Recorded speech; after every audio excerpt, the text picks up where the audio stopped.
everybody, I'm Christopher Green. You're tuning into AMTV, Alternative Media Television. Why on God's green earth is the United States federal government, both Republicans and Democrats on both sides of the aisle, partnering with Iran, our sworn enemy, to fight the new boogeyman, ISIS?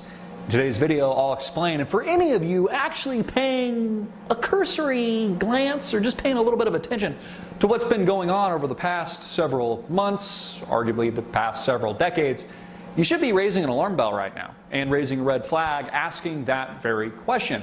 Why would the United States federal government, propelling the message that Iran is our sworn enemy, that they're essentially the devil, be partnering with that same country to fight ISIS, the new Al-Qaeda, the new boogeyman? And the answer to that question, I think, personally, having studied this stuff for years, I think the United States federal government, the CIA, the FBI, this covert operation in the Middle East, I think that they underestimated the potential of ISIS. Now, of course, we know, or you should know at least by now, that the U.S. federal government created ISIS. They fostered its growth, just like they created Al-Qaeda in the 1980s, where they armed Osama bin Laden and the Mujahideen at the time. That's a fact, to fight the Soviets in the war in Afghanistan. They've recently done the same thing in Syria to fight Bashar al-Assad's government, to hopefully ouster him, just like they recently ousted Libyan leader Muammar Gaddafi. But you see, I think the CIA, the FBI, the U.S. federal government, the President of the United States, and those that propel his message underestimated the power of ISIS, their growth, their ability to take vast swaths of land to create this caliphate in Syria and Iraq, the Levant.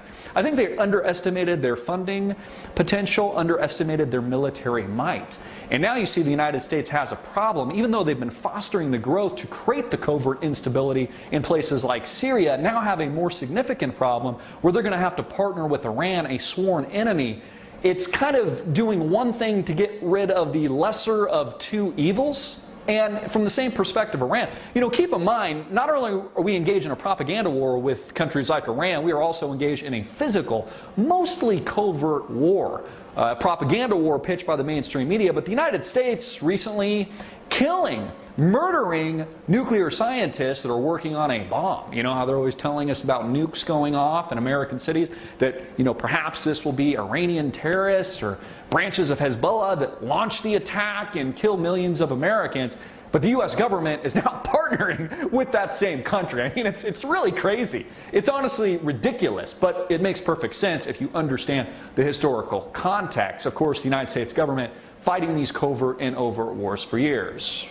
George W. Bush, overt, helping to propel his corporatist friends, companies like Halliburton and the Carlyle Group, and Obama administration largely doing the same thing on more of a covert level, helping to spawn ISIS, fomenting and creating ISIS, but now creating a problem even out of their control, which is why they're going to partner with what they portray as the great Satan and vice versa, Iran, to fight this boogeyman that is not just taking over vast swaths of land and very large parts of the Middle East, but potentially, very likely, striking us here at home in the not too distant future.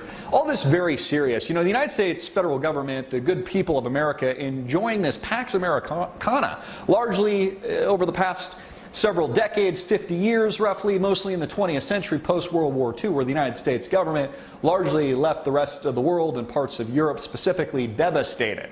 But now that's balance of power is shifting. We're seeing this shift to the east. The rising giant China. We're seeing this shift to Russia. We're seeing this with tensions in Ukraine. And now the United States is caught with its hands down its pants. It doesn't really know what to do. It's even jumping on board with countries like Iran because this is spinning grossly out of control. We have to measure the success of our politicians in America specifically by what they've actually done, their historical track record. We have to ask questions fundamentally like, is the Middle East more stable today than it was before George W. Bush first invaded? Are the Iraqi people more free today and stable than they were before the intervention in the first place? Is America, are we seeing more economic growth as a result? Are places like Libya, where Obama murdered indirectly Muammar Gaddafi, more stable than they were before his killing. Are the Libyan people better, and are they doing better post that engagement? And I think the answer to that you all know. Of course, it's a stunning no. Of course, the people of the Middle East aren't better off, but of course, that's what the destabilization strategy is all about. It's again about this chess game and this balance of power. The United States and NATO fighting largely the BRICS nations, namely China and its economic might, lesser India, and places like Iran. So it's very interesting to see the United States federal government actually flip-flopping and now partnering with Iran in the fight against ISIS, again, underestimating their growth and really creating their own Frankenstein. That's what I think has happened. I think it's the honest-to-God truth, and it should be very disconcerting for millions of Americans and those of you tuning in around the world, because it proves just how dangerous this part of the world actually is right now. This really is the tipping point for the next great war, and many people don't even realize it. Get it out everywhere, make it viral. I'm Christopher Green, hard-hitting it in your face, and click the link below to support our sponsor. Check out our sponsor, ProPureUSA.com. That's ProPureUSA.com, the leading innovator in water filtration systems. Get all of your water filters at ProPureUSA.com. Click the link below right now.